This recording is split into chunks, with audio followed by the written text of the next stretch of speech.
watermelon salsa. So we're just gonna go in a little bit different direction from a traditional tomato salsa, which is what you mostly see everywhere. Salsa is crazy popular now. It's exploded all over the place. So there's a lot of different things that you can do when you have the technique down. Once you have that, you could change up the ingredients and you could make, I mean, the possibilities are pretty much endless. So I'm gonna get started. I'm gonna slice up my watermelon for grilling. A lot of times when you're grilling fruit, the thing that you want to keep in mind is you need your grill to be really, really hot, and you have to keep your eye on it. You don't want to ever let it go too long because fruit very quickly can break down and become very mushy, and that's not what we're looking for when we're grilling. What we're trying to do is bring out as much sweetness as we can that's already in our fruit and get some nice grill marks on it so it has a char flavor, and that's it. We don't want it to be cooked, especially with watermelon. Since it's mostly water, there's a lot of juice and things that can come out and it'll break down pretty quickly. So I'm slicing it pretty thick, at least an inch, maybe to an inch and a half, depending. You know, your slices, I mean, may not come out perfect every time, but as long as it's pretty thick so that as soon as you throw it on the grill, it doesn't immediately just disintegrate into a big mess that you have to clean up. I have some that I had already sliced before. Now I'm going to use a pan release spray in the grill to keep the watermelon from sticking. That's another big thing. We don't want the fruit to get all stuck on there and get mushy. If you don't care to use pan release, or when you're at home you don't want to use it, you could certainly use like canola oil or safflower oil, grapeseed oil, anything that has a very high smoke point, because olive oil, the grill, technically if the grill is as hot as you need it, then putting the olive oil on it right away is just gonna burn. Throw these on here, at least. Alright, it only needs about 30 seconds on each side, so this goes very, very quickly. But while that's doing its thing, I'm gonna go ahead and cut up the rest of the ingredients for ourselves. And this is very quick, very easy. There's only a few ingredients, but when it's all comes together, you're going to think it was a lot more work than what it really is. I've got some green onions here, and I'm just using them because, one, I really like them, and I think that it's not going to be an overpowering flavor competing with the watermelon, but you still, you want to have that root onion element in your salsa. Cut the ends off. These, of course, were already washed. Green onions is very, very, I can't even stress how important it is to always wash them and kind of pull apart some of the outer layers and really rinse it off, because a lot of dirt gets down inside there, and it's really important. It's something you want to put a little extra care when you're washing it off. And I'm just kind of slicing it up, and I like to use almost the whole entire part of the green onion. Some people will tell you you're only supposed to use the white part, but I like to use almost the whole thing. The only thing to keep in mind is as you get closer to the top, it's a little bit tougher. It's not as tender. So just keep that in mind. You may want to cut it smaller, or even consider putting it in a food processor. We just need a little bit. And I'm going to turn my watermelon over because, one, I can hear it over there cooking away. I'll bring a piece so you can see we got some nice marks on here. This is exactly what we want. Marks, color, caramelization, so it's going to be nice and sweet. Cut it up.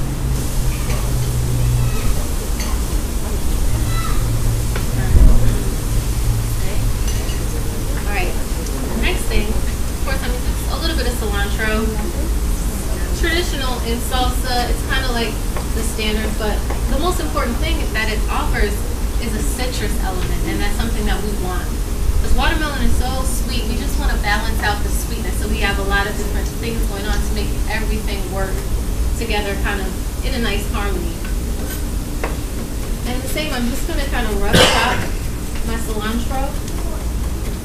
And again, if you're not into, using the knife a lot, you could definitely throw your cilantro, your green onions, and of course I'm going to be using mint as well. You could throw all those things in your food processor, just pulse it a few times, and you'll save yourself a little bit of the work of all the chopping.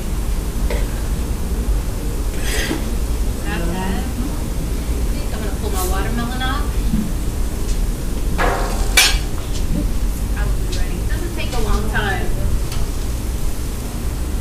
Got beautiful marks on here.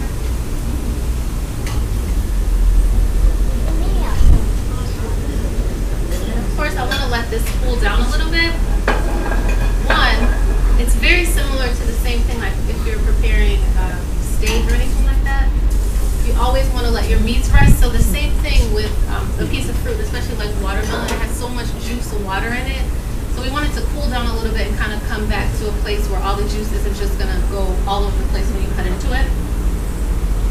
So I'm going to let that relax. I'm going to go ahead and start working with my mint. This mint, I have a mix here of peppermint and spearmint. And of course, this was picked probably around 11 o'clock today, so pretty fresh. We have mint, peppermint growing all over the garden here in different areas. Some of the pots at the end down here. So we're pulling in, a nice element of freshness. When you're in the store for this particular recipe, if they don't have peppermint, don't worry about it. You can use spearmint or whatever variety of mint they have in the store. It's all going to work the same. I just use whatever we have here. I never get locked into a recipe where it's like it says that I have to have, something. Feel free to always substitute or use something else, or just let your palate be your guide. Take a taste of something, and if it tastes good to you, go ahead and add it in. It's not going to ruin your dish. One thing to keep in mind, I'm taking a lot of care. I really want to only use the leaves. Sometimes the stems can be a little bit bitter in some of the herbs that we use, so it's very important to kind of pick apart the leaf portion, because especially I can look and see the stem is kind of thick. So if it's a little bit thinner or more tender, or like if it's a baby variety of mint, you could use the whole thing, it wouldn't matter. But for this one, I definitely want to use the leaves only. You pull it. This is all relaxing. The nice thing about watermelon is, well, first of all, they grow pretty much everywhere. So wherever you are, you can always find local watermelons. And that's not just in the USA, that's around the world. Watermelons actually were first cultivated in South Africa. So melon is something that is readily available, pretty much everywhere, and every culture kind of includes it somewhere along their cuisine. In the United States, of course, we mostly eat our watermelon sliced like this, sweet. You don't eat the rind, you throw away, but other cultures, they don't like to waste as much, so they take the watermelon rinds and use them in stir fries or pickle them, or just cook them down and use it as a part of their soups and things like that. So it's just kind of an acquired taste that I think, over time, if you like things that are a little bit more bitter, you can get accustomed to it.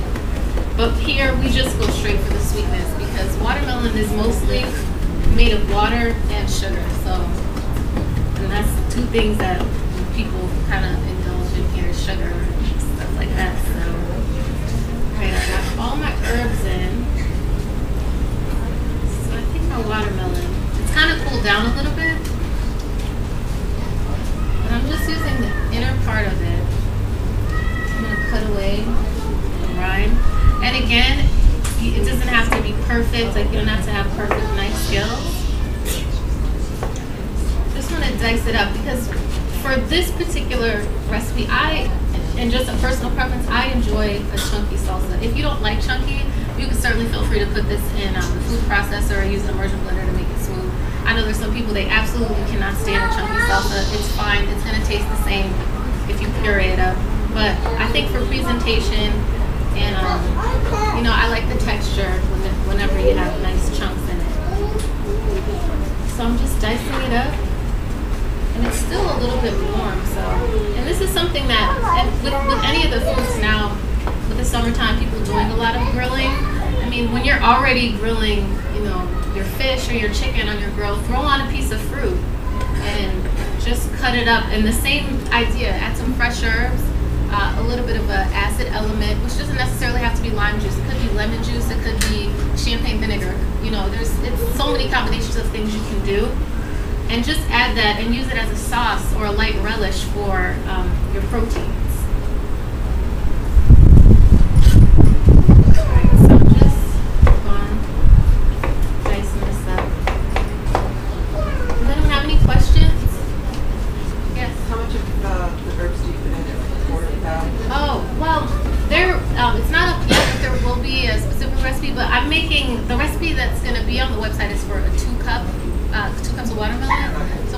of watermelon, you'd use about 2 tablespoons of each of the herbs. But I'm making a little bit bigger batch, so I'm kind of just eyeing it.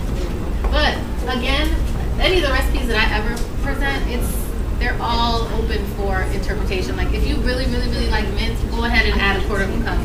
It's not gonna make the recipe spoiled. I have some back here that I already got. I won't bore you with my chopping. All right. Let's see. Now, we need a little bit of acid. Again, we're just working to balance flavor. That's all we're doing here.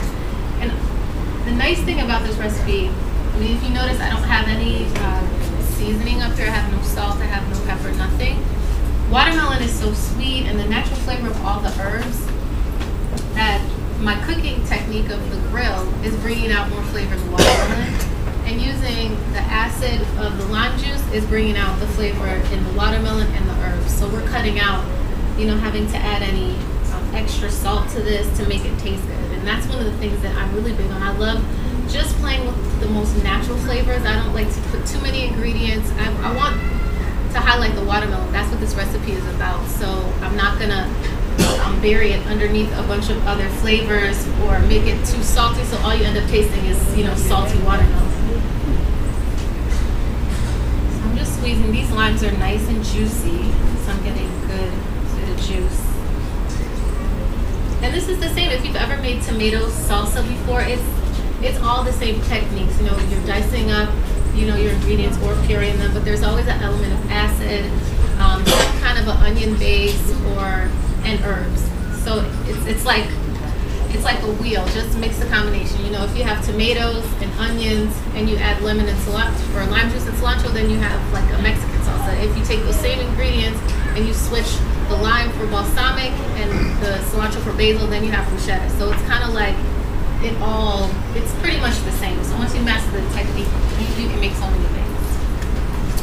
And lastly, I'm just gonna add a little bit of olive oil. It's always nice just to really bring things together, make it smooth, and it gives a really, really nice finish.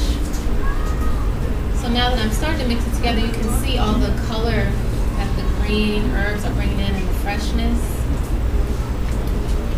And the mint is a really, really, really nice addition to this. It works so well, and sometimes you only think about mint if something is like a dessert, but it works well with so many things. I mean, even if you're just, let's say, sauteing up some vegetables, add a little mint in there. You'd be surprised. It just adds a little element of freshness, and it's not the first thing you would think in your mind, but once you taste it and you get used to it, it's a flavor you may find you really enjoy.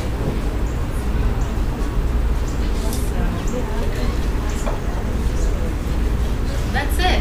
Does anybody have any questions? Demonstration presented by Scanna Energy. I'd also like to invite you all to come back. We have Melon Fest on August 21st from 12 o'clock till 3 o'clock. There'll be cooking demonstrations, games for the kids, and all kind of interesting things to see and learn about melon. So I invite you all to come back, and thank you so much for your time. Have a great day.